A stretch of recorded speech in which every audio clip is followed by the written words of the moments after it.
Les adultes vont avoir tendance à nommer ces agressions des jeux sexuels ou du touche-pipi. C'est une formule qui a été inventée pour plus apaiser les consciences des adultes qu'autre chose, mais en fait, il s'agit de violences sexuelles.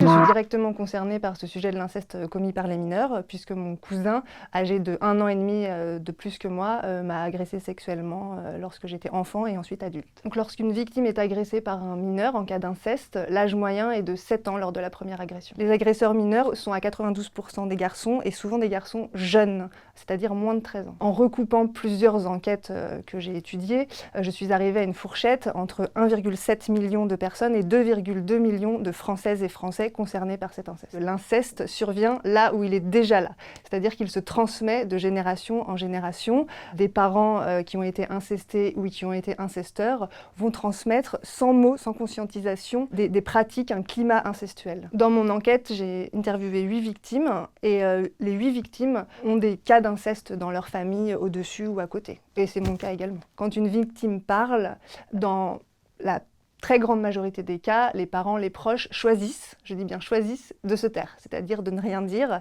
Et même lorsqu'elles révèlent les faits plus tard, certains parents vont dire « je m'en suis toujours douté », c'est-à-dire qu'ils choisissent vraiment de se taire, qu'ils vont préférer protéger la cohésion et la réputation de leur famille plutôt que protéger la victime qui est leur fille ou leur fils. Ce qui conduit en fait à un silence, une détresse énorme pour la victime. L'impact, c'est qu'elle porte la responsabilité toute sa vie de cette agression qu'elle a elle-même subie et qu'elle est souvent mise à l'écart et isolée de sa famille au profit de l'agresseur. Les adultes vont avoir tendance à nommer ces agressions des jeux sexuels ou du touche-pipi. C'est une formule qui a été inventée pour plus apaiser les consciences des adultes qu'autre chose, mais en fait, il s'agit de violences sexuelles. Le préjudice est très variable selon les victimes, mais on peut voir que des années après et des décennies après, il subsiste des gros traumatismes. Parmi les 8 victimes que j'ai interrogées, 5 m'ont fait part de leur pulsion suicidaire. On pourrait croire effectivement que le traumatisme est physique et est lié à la violence sexuelle, mais dans ce cas d'inceste entre mineurs, il y a évidemment ce traumatisme physique, évidemment,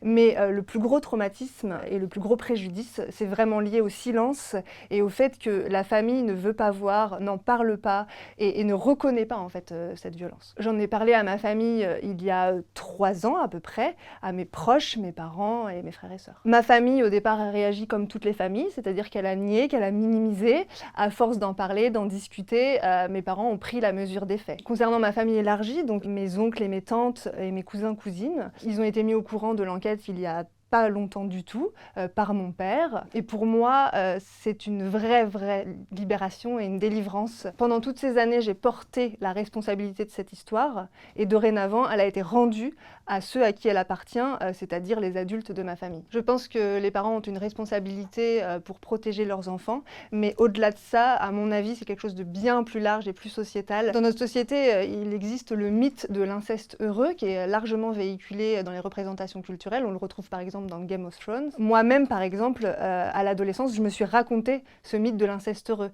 Et en fait, quand on est ado et que on ne voit que ça et on n'entend que ça autour de nous, c'est le seul récit qui est acceptable en fait pour décrire cette situation indéchiffrable et pour dissiper la confusion. Sur les agressions sexuelles commises par des mineurs, la loi ne dit rien, c'est-à-dire que c'est un impensé aussi au niveau juridique. C'est considéré comme un sous-inceste par la justice. Même la loi Billon de 2021, qui introduit la présomption de non-consentement pour les victimes d'inceste mineurs, donc de moins de 18 ans, ne pense pas à l'agresseur mineur. Par exemple, une jeune fille de 12 ans qui est agressée, violée par son frère de 18 ans, sera considérée, grâce à cette loi, comme non consentante. En revanche, si son frère a 17 ans, et donc est mineure, elle ne rentrera pas dans le cadre de cette loi et il faudra prouver son non-consentement. La prise en charge des victimes est largement insuffisante à tous les niveaux dans les violences sexuelles en France, donc l'inceste commis par les mineurs qui est un sous-inceste est encore pire. En ce qui concerne les agresseurs, c'est quasiment inexistant. Il existe 2 structures en France depuis 5 ans, elles ont pris en charge 82 mineurs auteurs, ce qui est une goutte d'eau.